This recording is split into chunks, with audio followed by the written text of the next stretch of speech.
संभल पर supreme court का बड़ा निर्देश आया। सुप्रीम कोर्ट ने मस्जिद इंतजामिया कमेटी को हाई कोर्ट जाने को कहा है और तब तक निचली अदालत के अगले एक्शन पर रोक लगा दी है।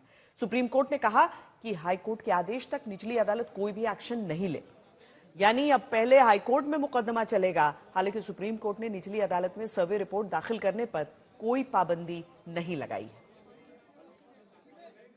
सुप्रीम कोर्ट ने यथास्थिति बहाल रखने को कहा है। संभल में जामा मस्जिद के मामले में विष्णु शंकर जैन हमारे साथ हैं, इनसे बात करते हैं। विष्णु जी, ये बताइए कि सुप्रीम कोर्ट का यह आदेश किन के लिए जीत है, किन के लिए हार है, या फिर यथास्थिति है? देखिए, यथास्थिति का ऑर्डर है, इसमें ना कोई जीत है ना कोई हार है। ऑनरेबल सुप्रीम कोर्ट ने एक सिंपल सी बात कही है। पहली बात, आप इस बात को जरा मेरी गौर कर लीजिए। सुप्रीम कोर्ट ने कहा है कि हम इस केस के मेरिट्स पे कोई ऑब्जर्वेशन नहीं दे रहे हैं। 19 नवंबर का ऑर्डर सही है कि गलत है, ये हम डिसाइड नहीं करेंगे। आप इस ऑर्डर को, 19 नवंबर के ऑर्डर को ही चुनौती दी गई थी जो सिविल जज सीनियर डिवीजन ने पारित किया है। आप इस ऑर्डर को हाईकोर्ट में चैलेंज करिए, जो भी आपकी रेमेडी बनती है 115 सीपीसी की या 227 अंडर द कॉन्स्टिट्यूशन। और अगर हाईकोर्ट में याचिका दायर करते हैं तो 3 दिन के अंदर लिस्ट हो। एडवोकेट कमीशन की जो रिपोर्ट है वो सील कवर में दाखिल रहेगी। ट्रायल कोर्ट में वैसे ही अगली तारीख 8 जनवरी पड़ी हुई है, तो अब सारा मामला जो है वो हाईकोर्ट को डिसाइड करना है मेरिट्स पे। यानी सील कवर में एडवोकेट कमीशन की रिपोर्ट भी 8 जनवरी से पहले तो दाखिल होगी नहीं, तो उसके बाद ही होगी। और जब भी वो दाखिल करेंगे वो सील कवर में रहेगी। पहले अभी जो मेरिट्स हैं कि 19 नवंबर का ऑर्डर जो इतना हो हल्ला मचा हुआ है कि एक्स पार्टी हो गया, बिना सुने हो गया, तो सुप्रीम कोर्ट ने कहा इसकी मेरिट्स हाईकोर्ट सुनेगी। तो हाईकोर्ट में अपना पक्ष रखेंगे कि 19 नवंबर का ऑर्डर सही है कि गलत है, और हो सकता है कि नहीं हो सकता है। हाईकोर्ट में अपनी बात रखेंगे। यानी अब ये सारा मामला इलाहाबाद हाईकोर्ट शिफ्ट हो गया है। इलाहाबाद हाईकोर्ट अब इस मामले में तय करेगा। हालांकि जो ये मामला सुप्रीम कोर्ट तक आया, सुप्रीम कोर्ट ने साफ कह दिया है कि इसे हम डिस्पोज ऑफ नहीं कर रहे हैं। ये मामला हम जनवरी के पहले हफ्ते के बाद 6 जनवरी से शुरू होने वाले हफ्ते में लिस्ट करेंगे, उस पर सुनवाई करेंगे। यानी ये 2 अलग अलग मामले चलेंगे। एक मामला जो है एसएलपी के लिए आया है, वो जो निचली अदालत को यहाँ चैलेंज किया गया है निचली अदालत के ऑर्डर को, और दूसरा जो इलाहाबाद हाईकोर्ट में गया है वो इलाहाबाद हाईकोर्ट उस पर सुनवाई करेगा। अगर इस बीच में 8 जनवरी तक रिपोर्ट आती भी है तो सील बंद रहेगी। इलाहाबाद हाईकोर्ट के ऑर्डर के बाद ही उस पर आगे फर्दर कोई एक्शन लिया जा सकेगा। कैमरामैन कृपाल सिंह के साथ संजय शर्मा, दिल्ली, आज तक। कोर्ट ही इसका मैं समझता हूँ कुछ निपटारा कर सकता है। और जिस तरह से ये एक दरवाजा खुला है कि अजमेर दरगाह को भी देखो और शाही मस्जिद आगरा को भी देखो और संभल की शाही मस्जिद को भी देखो, ये दरवाजा एक सुप्रीम कोर्ट ही की थोड़ी सी लापरवाही कहिए उसे जो हुई कि सर्वे का उन्होंने ऑर्डर किया, तो निचली अदालतें इस तरह अपने आप को मजाज समझ रही हैं कि एक्स पार्टी ऑर्डर कर रही है। और ये जो संभल की जो घटना हुई है, घटना नहीं है, बल्कि इसको साफ तरीके से पता चलता है कि ये प्रायोजित थी। माननीय उच्चतम न्यायालय ने बहुत अच्छा फैसला राष्ट्र हित में दिया है और इस तरह के फैसले का पूरे जोरदार तरीके से देशवासियों को स्वागत करना चाहिए, अभिनंदन चाहिए। इस फैसले से इस देश में आपसदारी, भाईचारा और कानून का राज कायम रखने में काफी मदद मिलेगी।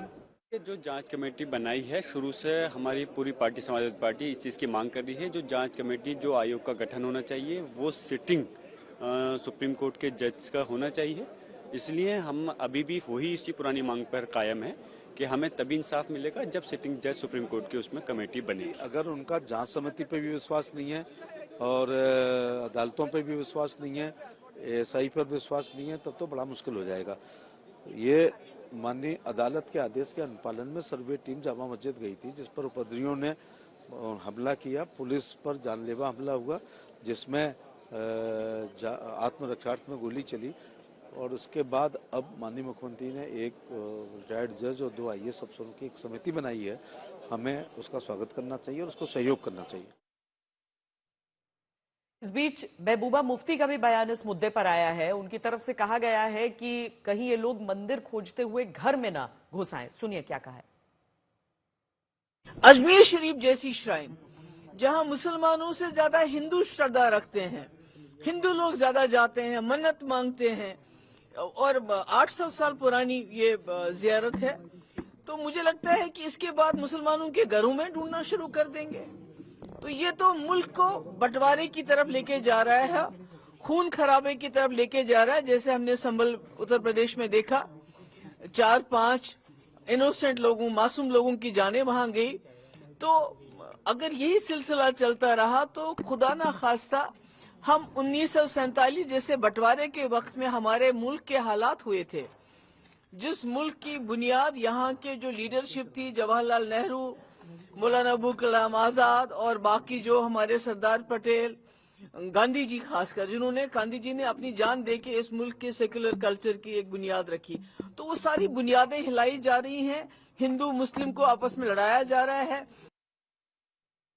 और समाजवादी पार्टी सांसद डिंपल यादव ने कहा है कि ये लोगों की भावनाओं को भड़काने की कोशिश है। सुप्रीम कोर्ट में मामला गया है, हम चाहते हैं कि निष्पक्ष जांच हो और जो असली कसूरवार है संभल वाली घटना के लिए, और जो लोगों के सेंटिमेंट से जो खिलवाड़ हो रहा है उत्तर प्रदेश में और पूरे देश में, कहीं ना कहीं इस पे फुल स्टॉप लगना चाहिए।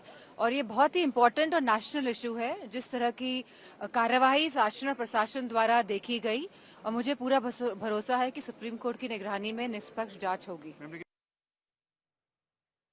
अयोध्या समाजवादी पार्टी के सांसद ने सुप्रीम कोर्ट के आदेश का स्वागत किया है। उन्होंने कहा है कि देश कानून के अनुसार चलेगा। माननीय उच्चतम न्यायालय ने बहुत अच्छा फैसला राष्ट्र हित में दिया है, और इस तरह के फैसले का पूरे जोरदार तरीके से देशवासियों को स्वागत करना चाहिए, अभिनंदन चाहिए। इस फैसले से इस देश में आपसदारी, भाईचारा और कानून का राज कायम रखने में काफी मदद मिलेगी, और ऐसे तत्वों को जो इस देश में